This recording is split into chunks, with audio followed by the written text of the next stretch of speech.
Summer time ఎండలు బాగున్నాయని చెప్పి మీ పిల్లలకు రోజు ఓఆర్ఎస్ తాగిపిస్తున్నారా? నేను ఎంతో మంది నా ఓపీడీకి వచ్చేటోళ్ళు చూస్తున్నా, రోజు 2 ప్యాకెట్లు ఓఆర్ఎస్ తాగిపిస్తున్నారట. రోజు 2 ప్యాకెట్లు ఓఆర్ఎస్ తాగిపియడానికి అవి మన పాల ప్యాకెట్ల. ఏంటి మమ్మీ ఎవడీడు? సమ్మర్ వేడైతుంది, జ్వరం వస్తుంది అని చెప్పి రోజు పారాసెటమాల్ వేసుకుంటారా? మరి అట్లాంటప్పుడు ఓఆర్ఎస్ ఎందుకు తాగిపిస్తున్నారు? రెండు ఒకటే, అది ట్రీట్మెంటే ఇది ట్రీట్మెంటే. నాకున్న టైంలో రోజు 10-15 నిమిషాలు మన ఓపీలోకి వచ్చే పేషెంట్స్ వాళ్ళు చేసే తప్పులు మీకు చెప్పడానికి ట్రై చేస్తున్నాను. సో డైలీ ఒక వీడియో చేస్తుంటాను. మీకు కావాలంటే సబ్స్క్రైబ్ చేసుకోండి, ఫాలో అవ్వండి, మీకు హెల్ప్ అవుతుంది. Thank you. ఓఆర్ఎస్ అనేది ఒక ట్రీట్మెంట్, రెగ్యులర్గా తాగేది కాదు. నేనైతే చాలా మంది స్కూల్ పిల్లల బాటిలల్లో ఓఆర్ఎస్ చూస్తున్నాయి మధ్యలో. సో ఎందుకు అంతగానో మతి చేయొద్దు ఏదన్నా. పబ్లిక్ వాంట్స్ దట్ అతి. మోషన్స్ వామిటింగ్స్ అయినప్పుడు ఓఆర్ఎస్ ఏంట్రా బాబు అంటే, సార్ మా పిల్లలు తాగారు, టేస్ట్ మంచిగా ఉండదు అంటారు. ఇప్పుడేమో సమ్మర్ రాగానే డైరెక్ట్ బాటిల్ నింపించేస్తున్నారు స్కూళ్ళలో ఓఆర్ఎస్. ఓఆర్ఎస్ అంటే దానిలో గ్లూకోజ్ ఉంటుంది, ఎలక్ట్రోలైట్స్ ఉంటాయి, సోడియం, పొటాషియం ఇట్లాంటివి ఉంటాయి.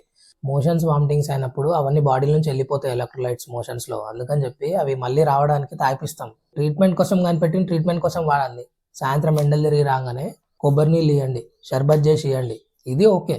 డైరెక్ట్ ఓఆర్ఎస్ ప్యాకెట్లు తీసుడు కలుపు. మహానుభావుడు. ఫ్యాన్సీగా అనిపిస్తుంది వాళ్ళ పేరెంట్స్ కి. ఓఆర్ఎస్ తాగిపిస్తున్నాం మా పిల్లలకి అంటారు. ఏం ఓఆర్ఎస్ తాగిపిస్తున్నారు? మోషన్స్ అయితే వామిటింగ్స్ అయితే వాడడానికి ఓఆర్ఎస్ తప్ప రెగ్యులర్ గా బాటిల్ తాగడానికి కాదు.